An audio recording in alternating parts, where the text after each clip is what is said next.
ریاست تلنگانہ میں اسکولوں کے گرمائی تعطیلات میں کیا گیا اضافہ۔ تلنگانہ حکومت نے ریاست میں اسکولوں کے دوبارہ آغاز کی تاریخ میں تبدیلی کا اعلان کیا ہے۔ پہلے اسکول 12 جون سے کھلنے والے تھے، تاہم اب انہیں 15 جون سے دوبارہ شروع کیا جائے گا۔ حکومت کے مطابق 13 جون کو دوسرے ہفتے وار تعطیل اور 14 جون کو اتوار ہونے کے باعث یہ فیصلہ کیا گیا۔ حکام نے وعدے کیا ہے کہ 13 جون کی تعطیل کے بدلے 11 جولائی یعنی کہ دوسرے ہفتے کو ورکنگ ڈے قرار دیا جائے گا اور اس دن تعلیمی سرگرمیاں معمول کے مطابق جاری رہیں گی۔ بتایا جا رہا ہے کہ ریاست میں شدید گرمی کے پیش نظر یہ فیصلہ لیا گیا ہے۔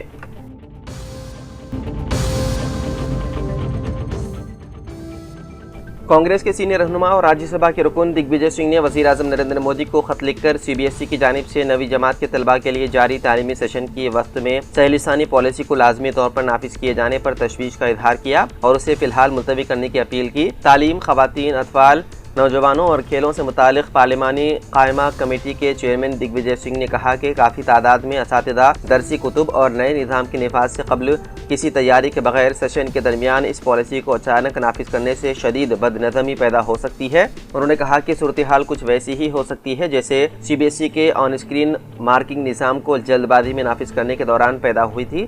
وزیر اعظم مودی کو لکھے خط میں دگ وجے سنگھ نے کہا کہ میں CBSE کی 9ویں جماعت کے طلباء کے لیے موجودہ سیشن کے وسط میں سہل ثانی پالیسی کو لازمی طور پر نافذ کیے جانے کی مخالفت کرنے والے فکرمند والدین کے ایک گروپ کا میمورنڈم آپ کو بھیج رہا ہوں۔ انہوں نے کہا کہ ان کے علم میں یہ بات لائی گئی ہے کہ دسمبر سال 2025 میں ہونے والے اجلاس میں central board of secondary education یعنی کہ CBSE کی گورننگ باڈی نے نصاب کمیٹی کی اس سفارش کو منظوری دی تھی۔ اس کے مطابق NCERT کی جانب سے زبانوں کی درجہ بندی درسی کتب جاری ہونے تک اسکول موجودہ تعلیمی منصوبہ خصوصاً زبان سے متعلق انتظامات کو جاری رکھیں۔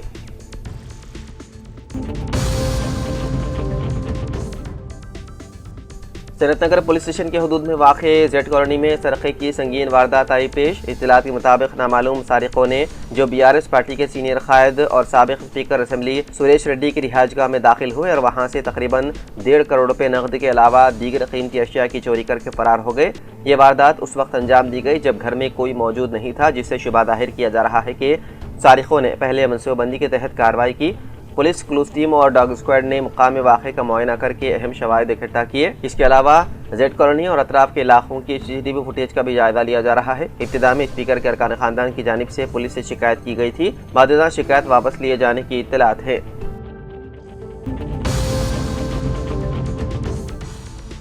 تلنگانہ کے ضلع منچریال کے مندامری منڈل میں RTC کی سپر لگژری بس بے قابو ہو کر الٹ گئی، جس کے نتیجے میں ڈرائیور سمیت 2 افراد معمولی زخمی ہو گئے۔ اطلاعات کے مطابق کوتوگڑم سے بیلم پلی جا رہی RTC بس جب مندامری پہنچی تو ڈرائیور کو نیند آنے لگی، جس کے باعث بس کا توازن بگڑ گیا اور قومی شاہراہ سے سروس روڈ پر جا کر الٹ گئی۔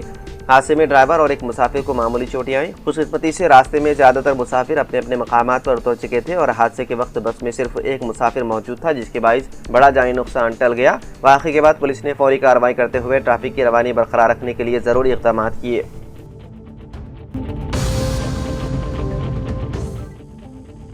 مسلمانوں خاص طور پر مسلم خواتین سے متعلق اہانت آمیز بیان پر گوشہ محل کے رکن اسمبلی ٹی راجا سنگھ کے خلاف مقدمہ درج کر لیا گیا۔ اس سلسلے میں دبیر پورہ پولیس نے کیس درج کیا۔ واضح رہے کہ راجا سنگھ نے مسلم خواتین کے خلاف توہین آمیز اور اشتعال انگیز الفاظ استعمال کیے تھے جو کہ ناقابل برداشت تھے۔ ملعون رکن اسمبلی کی جانب سے دیے گئے اہانت آمیز بیان کا ویڈیو پولیس نے جانچ کے لیے فورنسک لیبارٹری کے بھجوا دیا ہے۔ پولیس کے مطابق راجا سنگھ کے خلاف پہلے ہی 100 سے زائد مقدمات درج ہیں، جن میں اشتعال انگیز تقاریر کے کیس شامل ہیں اور 87 مقدمات زیر سماعت ہیں۔ پہلے بھی ملعون رکن اسمبلی کے خلاف PD ایکٹ کے تحت کارروائی کی جا چکی ہے۔ راجا سنگھ کی جانب سے دیے گئے بیہودہ بیان کے بعد شہر حیدرآباد میں اس کے خلاف مختلف مقامات پر احتجاج کرتے ہوئے گرفتاری کا مطالبہ کیا جا رہا ہے اور پولیس اسٹیشنوں میں شکایات کے اندراج کا سلسلہ جاری ہے۔